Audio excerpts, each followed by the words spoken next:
Daniel and Violet once worked at the same company, sharing an office and often lending each other a hand with tasks. Violet enjoyed seeking his help, delighting in the way he eagerly came to her aid. After a tough past relationship, she genuinely appreciated Daniel's support. At 23, she felt secure with him, who was already 30.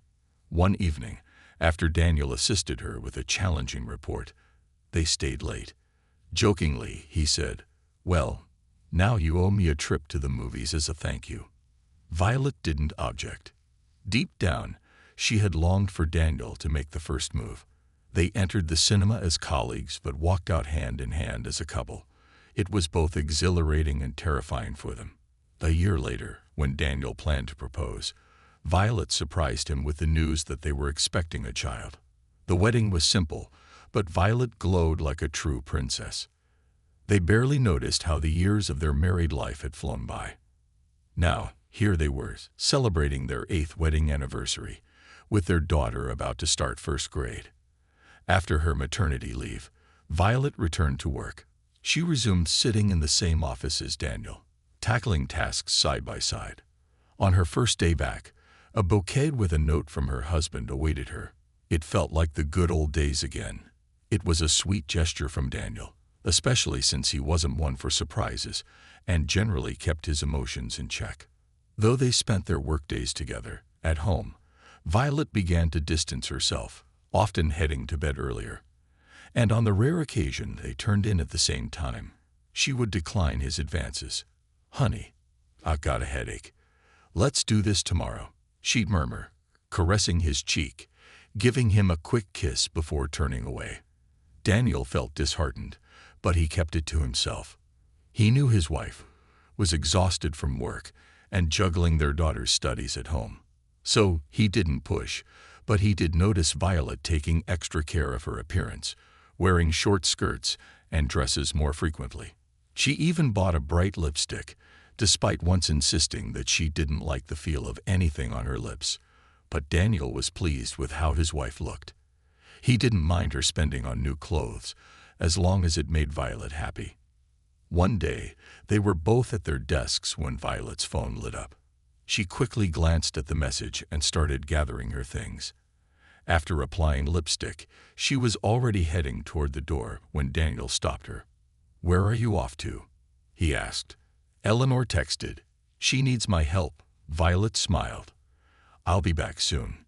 Don't miss me." Daniel nodded, watching her leave. Eleanor was Violet's close friend. They'd often chat for hours on the phone. And at work, they could easily spend half the day in each other's offices, sipping tea and gossiping. So when Violet returned to the office without her lipstick and looking a bit flustered, Daniel couldn't help but ask, "Didn't you like it?" She looked at him, startled. "Like what?" "The lipstick. Why'd you wipe it off?" Violet quickly explained that she had been having coffee with Eleanor, and the lipstick had smudged so badly on the cup that she decided to remove it entirely. As the workday drew to a close, Violet asked Daniel to pick up their daughter from her grandmother's so she could stay behind to finish some reports. The bosses were expecting them first thing in the morning. Daniel kissed her goodbye and left, suspecting nothing. Violet came home late, after their daughter was already asleep, and found her husband tidying up the kitchen. "You're such a sweetheart," she said, lightly touching his cheek. Daniel smiled. "Just trying to make your evening a little easier, if you catch my drift." But by the time he finished cleaning up, Violet was already asleep. This was starting to get under Daniel's skin. He couldn't understand why his wife was avoiding him. He missed her. Soon after, Daniel began noticing that Violet was frequently leaving the office. The reasons varied. She wanted to grab tea with a coworker, freshen up, or pop into the accounting department. She hadn't been like this before. She used to spend nearly all her work hours in the office with Daniel. Daniel began to suspect that something was amiss. He'd tried a few times to have a serious talk with Violet, even dropping hints and making jokes about infidelity, but Violet remained calm, denying everything. Then one day, when Violet breezily left the office, saying she was grabbing a snack, Daniel decided to follow her after a short while. He made his way to the cafeteria, but Violet was nowhere to be found. Maybe she went to the cafe, he thought. There was a cozy spot on the ground floor. Spotting a colleague, Daniel asked, "Have you seen Violet?" Without looking up from his laptop, the man replied, "I think she went to see Hudson." Hudson was their boss, and no one visited his office by choice. He had a reputation for being harsh and rude, and the employees generally avoided him. Daniel approached the boss's office and listened closely. There didn't seem to be any noise. He hesitated, not wanting to just burst in without a good reason. He ran his hands through his hair, contemplating whether to turn back. But then he heard the faint creak of leather upholstery. It sounded like someone was on the sofa inside. Daniel's heart sank. He really didn't want to walk in there and risk unfairly accusing his boss of having an affair with his wife. That could easily cost him his job.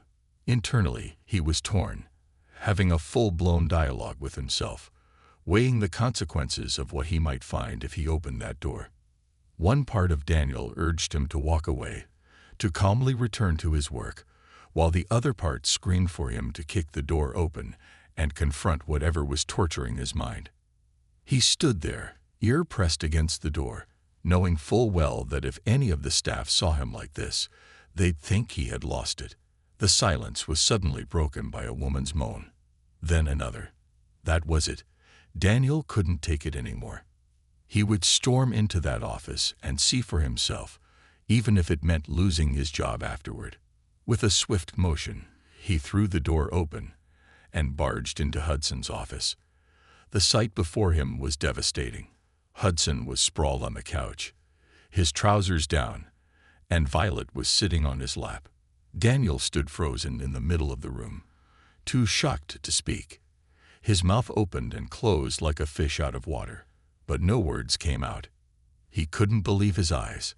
His beloved wife, his dear Violet, with her skirt hiked up and her blouse nowhere in sight, was sitting on their boss's lap, apparently enjoying herself.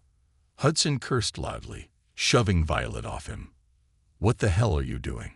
You should have closed the door behind you." The commotion quickly drew other employees, who came running toward the noise and the yelling. The staff walked in on quite a scene. Violet, half naked, and the boss frantically pulling up his trousers. Unable to bear the intensity of the situation and the shocked gazes of her coworkers, Violet burst into tears and bolted out of the office. Daniel quickly followed her, catching up to her at his desk. She was leaning over it, sobbing uncontrollably. "Violet," he said softly, placing a hand on her shoulder. "Why?" Through her tears, she confessed, "He treated me so well. I've missed that for so long." "You take me for granted," she accused, her voice trembling. For a moment, Daniel felt a pang of sympathy, wanting to comfort her. He pulled her close, feeling a wave of guilt wash over him, thinking that maybe he was to blame for her infidelity. But then, clarity hit him. No, this wasn't on him. The responsibility lay with Violet. She could have come to him, talked to him, and told him what was wrong. Instead, she chose betrayal.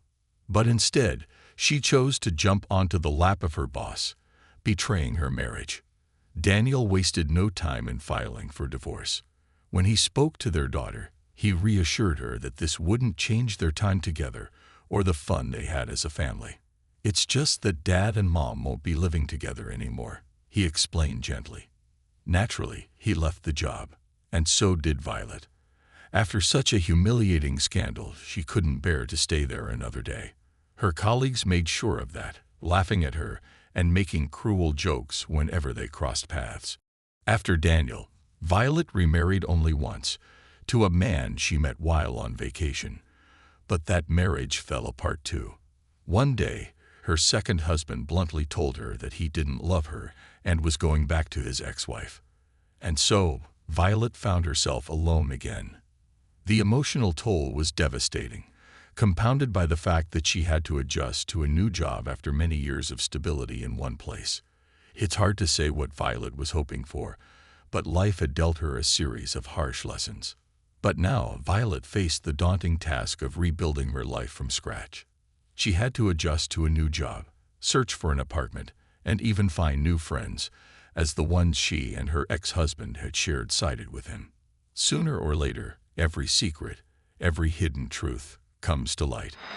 And now, Violet was left to pick up the pieces, starting over in a world that felt both unfamiliar and unforgiving.